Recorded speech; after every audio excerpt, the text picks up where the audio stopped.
جو کمرے ہیں وہ خالی کروا دیے جائیں، لیکن بعض اوقات مختلف وجوہات کی بنا پر اس میں دیر بھی ہو سکتی ہے۔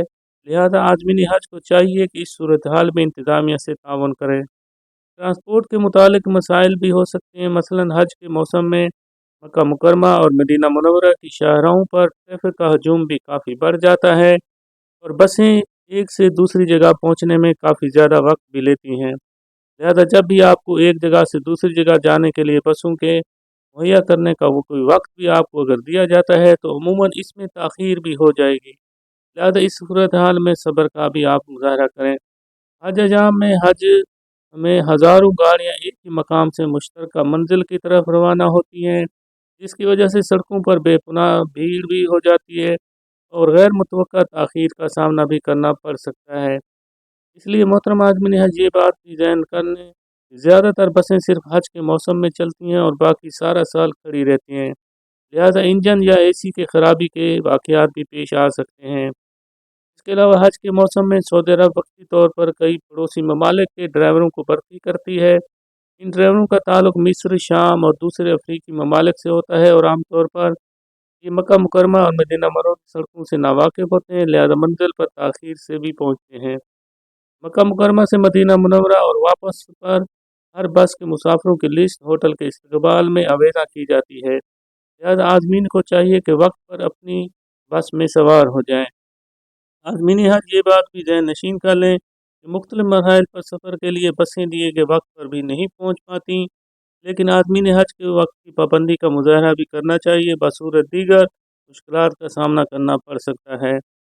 مدینہ منورہ سے مکہ مکرمہ کے سفر کے دوران بسیں راستے میں ایک سٹاپ بھی کرتی ہیں اور وہاں ایک ہی وقت میں کئی بسیں کھڑی ہوتی ہیں، لہذا بس سے اترنے سے پہلے اپنی بس کا نمبر، رنگ نمبر، کمپنی وغیرہ اچھی طرح ذہن نشین کر لیں، ورنہ نماز کھانے کے وقفے کے بعد بس میں سوار ہونے کے لیے اپنی بس کو ڈھونڈنے میں مشکل پیش آ سکتی ہے۔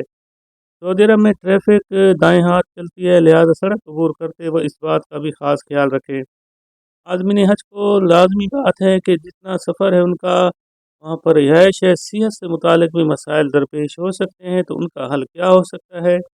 سب سے پہلے آپ کو چاہیے کہ کھانے میں بے احتیاطی کی وجہ سے پیٹ کے امراض کا اندیشہ ہوتا ہے، لہذا آپ نے کوشش کرنی ہے کہ زیادہ مسالے دار کھانوں سے پرہیز کریں اور ایسے امراض سے بچنے کے لیے مشروبات کا استعمال زیادہ کریں۔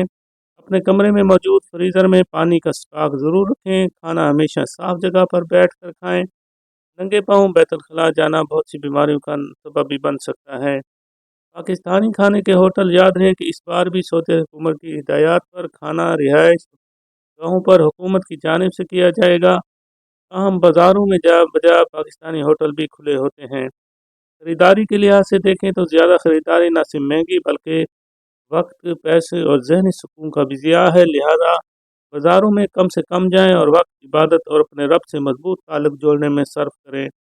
اگر خریداری زیادہ کرنی ہے تو واپسی پر سامان زیادہ ہونے کی صورت میں ایئر لائن کی دی گئی وزن کی حد سے بھی تجاوز ہو سکتا ہے۔ اس کے علاوہ محترم عازمین حج، تجاوز ہونے کی صورت میں اضافی کرائے کے ساتھ آپ کا مشکلات کا سبب بن سکتا ہے، کیونکہ مختلف ایئر لائن کی کمپنیاں ہیں، ان کی حد 40 کلو گئے ہوتی ہے، اور جو ہینڈ بیگ یعنی ہاتھ میں اٹھانے والا بیگ آپ کے پاس جہاز میں اندر لے کر جا سکتے ہیں، وہ 7 kg تک ہوتا ہے۔ کھجور مدینہ منورہ کی کھجور منڈی سے نسبتاً سستی مل جاتی ہے۔ سامان کے لیے احتیاط کس طرح کریں گے آپ؟ مندرجہ ذیل اشیاء ہیں، مثلاً دیکھیں ممنوعہ اور انہیں ساتھ لے جانا قانون کی خلاف ورزی سمجھا جاتا ہے۔ سب سے پہلے دیکھیں جب بھی آپ سفر حج پر تیاری کے لیے سامان پیکنگ کریں، اپنے پاس یہ چیز ذہن نشین ہے کہ خنجر، چاقو، ہتھیار، اشخاص، الکوہل وغیرہ یہ چیزیں نہ ہوں۔ منشیات سعودی عرب جانے کے لیے بھی سزا ہو سکتی ہے اور سخت ترین سزا ہوتی ہے منشیات کا۔ اپنے ساتھ کسی دوسرے شخص کا سامان لے جانے سے بھی اجتناب کریں۔ صفائی کا خیال رکھنا ہے، صفائی کیونکہ نصف ایمان ہے، ہر مرحلے پر صفائی کا خاص خیال رکھیں۔ مدینہ منورہ، مکہ مکرمہ، منی، مزدلفہ، عرفات جیسے مقدس مقامات پر صفائی کا خیال رکھنا آپ کا فرض ہوتا ہے۔ پھلوں کے چھلکے ہیں، ریپرز ہیں، خالی بوتلیں وغیرہ مخصوص ڈسٹ بن میں ڈالیں، جگہ جگہ تھوکنے سے بھی پرہیز کریں۔ روزانہ ایک بار ضرور غسل کریں، ہمیشہ خوشبودار صابن استعمال کریں احرام نہ ہونے کی صورت میں۔ موبائل فون استعمال سے متعلقہ بھی اہم نکات، اپنے ساتھ سمارٹ فون ہر صورت لے کر جائیں اور اس کے استعمال سے متعلق رہنمائی پہلے سے بھی حاصل کر رہے ہیں۔ اس سال محترم عازمین حج سعودی عرب میں بہت سی سہولیات مثلا ریاض الجنہ کی زیارت کی بکنگ بھی موبائل ایپ کے ذریعے ہی ممکن ہوگی۔ موبائل چارجر کے ساتھ 3 پن کنورٹر اپنے اور پاور بینک ضرور لے جائیں، کیونکہ مینا میں موبائل کی چارجنگ کے لیے ایکسٹینشن بورڈ موجود ہو تو کئی موبائل وقت چارج کیے جا سکتے ہیں۔ محترم عازمین حج سم کارڈ سے متعلق چند ہدایات کی ذہن نشین کر لیں۔ سفر حج پر روانگی سے قبل حاجیوں کو ایک موبائل سم بھی فراہم کی جائے گی، جس میں سعودی عرب میں استعمال کے لیے 6 سے 8 جی بی ڈیٹا دستیاب ہوگا، تاکہ ایک ہی نمبر پاکستان اور سعودی عرب دونوں ممالک میں استعمال کیا جا سکے۔ حاجی اس سم کو روانگی کے دن پہ اپنے موبائل میں لگا کر چیک بھی لازمی کر لیں، لیکن سعودی عرب میں استعمال کے لیے ڈیٹا محفوظ رکھیں۔ موبائل کا غیر ضروری استعمال نہ کریں اور وقت عبادت میں صرف کریں۔ موبائل پر گانے والی ٹون یا گھنٹی نہ رکھیں۔ نماز خصوصاً مسجد حرام میں موبائل بند یا سائلنٹ رکھیں۔ حرمین شریفین میں تصاویر ویڈیو بنانے سے بھی متعلق ہدایات سعودی عرب کی طرف سے جاری کر دی گئی ہے۔ حرمین شریف میں کیمرے یا موبائل سے تصاویر یا ویڈیو بنانا سعودی حکومت کی تعلیمات سے مکمل آگاہی حاصل کریں، تاکہ کسی بھی کارروائی سے بھی بچا جا سکے۔ قربانی کے انتظامات کے لحاظ سے دیکھیں تو حج کی قربانی کا انتظام صرف سعودی حکومت سے منظور شدہ اداروں کے ذریعے ممکن ہوتا ہے۔ ادارہ قربانی کوپن فراہم کرتا ہے۔ اس سال تقریباً 700 سے 1000 ریال کے درمیان ہے۔ مقرر وقت پر قربانی ادا کروانے کے لیے مستند ذرائع سے کوپن حاصل کر سکتے ہیں۔ خود قربانی کی کوشش اجتناب کریں، دھوکے سے خود بھی بچیں اور احباب کو بھی اس سے بچنے کی تاکید کریں۔ موسم کی شدت کے حوالے سے اگر دیکھیں تو ایام حج میں مکہ، مدینہ، مینا، عرفات وغیرہ میں درجہ حرارت 50 ڈگری سینٹی گریڈ سے بھی تجاوز کر جاتا ہے۔ ہوا میں نمی کا تناسب بھی کم ہوتا ہے، اس لیے باہر نکلتے وقت خاص طور پر احتیاط کی ضرورت ہے۔ محترم عازمین حج اہم نکات نوٹ کر لیں کہ حرم جاتے وقت چھتری کا استعمال ضرور کریں۔ پینے کے پانی کی بوتل ہمیشہ ساتھ رکھیں۔ عمر رسیدہ حجاج کے لیے عشاء کے بعد کا وقت طواف کے لیے زیادہ موزوں ہوتا ہے۔ نفلی طواف کے لیے چمڑے والے موزے استعمال کریں تاکہ پاؤں میں تکلیف نہ ہو۔ خواتین طواف کے وقت موزے ضرور پہنیں، کیونکہ ماربل پر ننگے پاؤں چلنا دشوار ہوتا ہے۔ اس کے علاوہ باجماعت نماز کے وقت آپ یہ کئی حجاج کو صفوں کے درمیان کچھ لوگ صفوں کے درمیان چکر لگاتے نظر آئیں گے، جو دراصل نماز کے لیے خالی جگہ کی تلاش میں ہوتے ہیں۔ الجھن سے بچنے کے لیے طواف کے اوقات کا انتخاب ایسے کریں کہ نماز باجماعت آپ آرام سے ادا کر سکیں۔ مطاف میں رکن یمانی سے لے کر حجر اسود اور مقام ابراہیم کے علاقے تک زیادہ بھیڑ ہوتی ہے، اور وہاں جماعت کے اوقات میں نماز کے لیے جگہ ملنا بھی مشکل ہوتا ہے۔ لیکن اس وقت خطیم سے لے کر رکن یمانی کے علاوہ کچھ خالی بھی ہوتا ہے، وہاں نماز کے لیے جگہ آسانی سے مل جاتی ہے۔ اس کے علاوہ جب آپ گروپ کی صورت میں حرم نماز پڑھنے کے لیے جائیں تو سب کے لیے ایک جگہ ملنا مشکل ہوتا ہے، البتہ 2-3 افراد کے لیے جگہ قریب قریب مل جاتی ہے۔ نمازی کے سامنے سے گزرنا انتہائی ناپسندیدہ اور حرام عمل ہے۔ ایسا کرنے والا شخص گناہ گار بھی ہوتا ہے، خصوصاً حرمین شریفین میں جہاں بڑی مساجد شامل ہیں، یہاں بھی شرعی اصول لاگو ہوگا۔ اصول یہ ہے کہ جہاں تک سجدے کی جگہ دیکھتے ہوئے نمازی کی نظر پڑے وہاں سے آگے نہ گزرا جائے۔ عموماً یہ چند جو حد ہے 3 صفوں تک خیال کی جاتی ہے۔ اگر سخت بھیڑ ہو تو بھی سجدے کی جگہ سے آگے گزرنا منع ہوتا ہے۔ پھر بیت اللہ کا طواف کرنے والے افراد نماز پڑھنے والے نمازیوں کے سامنے سے گزر سکتے ہیں، باقی سب کو اجتناب کرنا چاہیے۔ مینا میں نماز کے بارے میں 2 آراء سامنے آتی ہیں جو بعض اوقات عازمین حج کے درمیان بحث و مباحثے کا سبب بھی بنتے ہیں۔ اول یہ کہ مینا میں قصر نماز پڑھنا چاہیے، اس لیے کہ مینا میں حاجی مسافر ہوتے ہیں اور ہر مسافر نماز قصر ادا کرتا ہے، جبکہ بعض علماء کرام کی یہ رائے ہے کہ اگر مکہ، مینا اور عرفات میں مجموعی طور پر 15 دن یا اس سے زیادہ اس سے قیام کرنے کی نیت ہے تو مقیم شمار ہوگا اور مینا میں پوری نماز ادا کرے گا۔ حکومت سعودی عرب بھی مینا کو مکہ معظمہ کا حصہ شمار کرتی ہے۔ دونوں میں سے کسی بھی رائے پر عمل کیا جا سکتا ہے۔ یاد رکھیں ہمیں حج کے دوران لڑائی جھگڑے اور بحث مباحثہ بھی گریز کرنا چاہیے، کیونکہ سارے اس کے بارے میں اللہ تبارک و تعالیٰ کا بھی واضح حکم قرآن مجید میں ہے کہ حج کے دوران نہ فحش کلام ہو، نہ گناہ ہو، نہ جھگڑا ہو۔ آیت نمبر 197 سورۃ البقرہ میں ہے۔ مثلا اگر امام صاحب قصر یعنی مسافر نماز پڑھ رہے ہو تو مقتدی مقیم مقامی ہو تو مقتدی کو امام کے سلام پھیرنے کے بعد اپنی باقی رکعتیں پوری کرنا ہوں گی۔ اس کے علاوہ دیکھیں چند شرعی مسائل اور جوابات بھی آپ کو اس میں مہیا کیے جائیں گے۔ مثلاً دیکھیں عین حج کے 5 دنوں میں عورت اگر حیض کا شکار ہو جائے تو کیا وہ تمام ارکان حج ادا کر سکتی ہے؟ اس کا جواب یہ ہے کہ وہ نماز اور طواف کے علاوہ باقی تمام ارکان ادا کر سکتی ہے۔ جب پاک ہو جائے تو بعد میں طواف کر سکتی ہے۔ سوال نمبر 2 ہے کہ اگر کوئی خاتون عمرے کی نیت سے مکہ مکرمہ پہنچے اور حالت احرام میں حیض شروع ہو جائے تو کیا کرے؟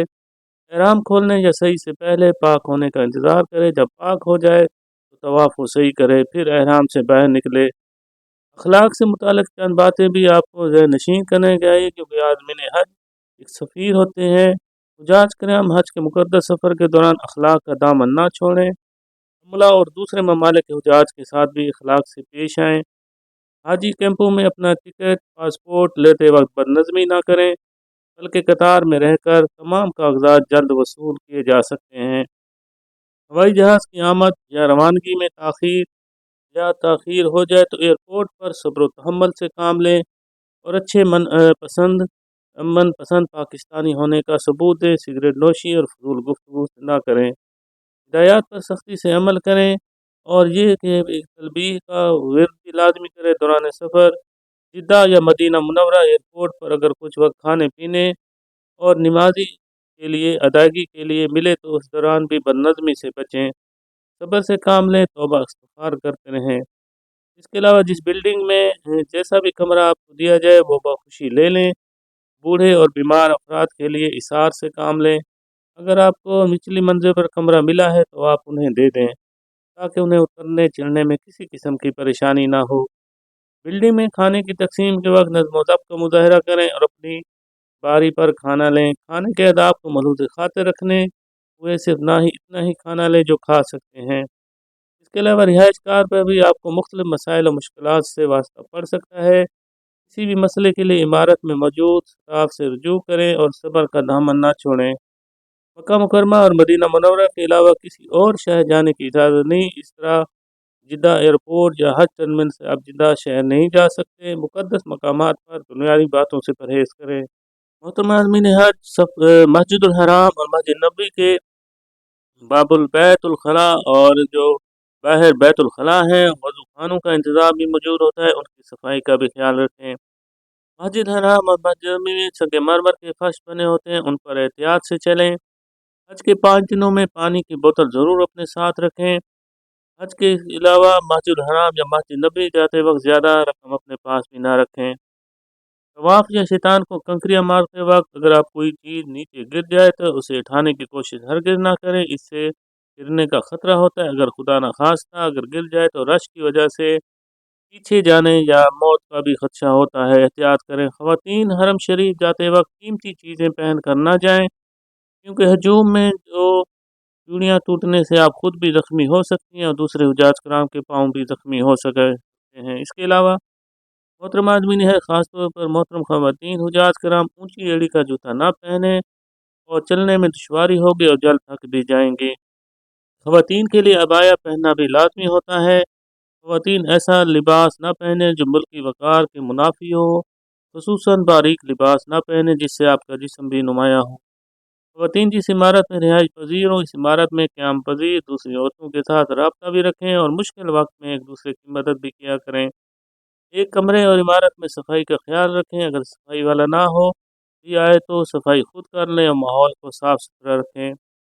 حرم کی حدود میں گری ہوئی کوئی چیز ہرگز نہ اٹھائیں، اس عمل کو چوری سمجھا جاتا ہے۔ کسی حادثے کی صورت میں افراتفری نہ پھیلائیں اور زخمی یا میت کو خود نہ اٹھائیں بلکہ قریبی انسپکٹر آفس سے مدد طلب کریں اور پولیس میں پاکستانی ہاؤس میں اطلاع کریں۔ غداگری کی حوصلہ شکنی کریں، غداگری کی کڑی سزا ہے۔ اس کے علاوہ حق پر ہوں تب بھی لڑائی جھگڑا نہ کریں، مذہبی اور سیاسی گفتگو سے بھی پرہیز کریں۔ محترم عازمین ہے، جب کبھی ہجوم میں بھیجیں تو ایسے طرف چلیں جس طرف سے چل رہے ہو، مخالف سمت میں ہرگز نہ چلیں۔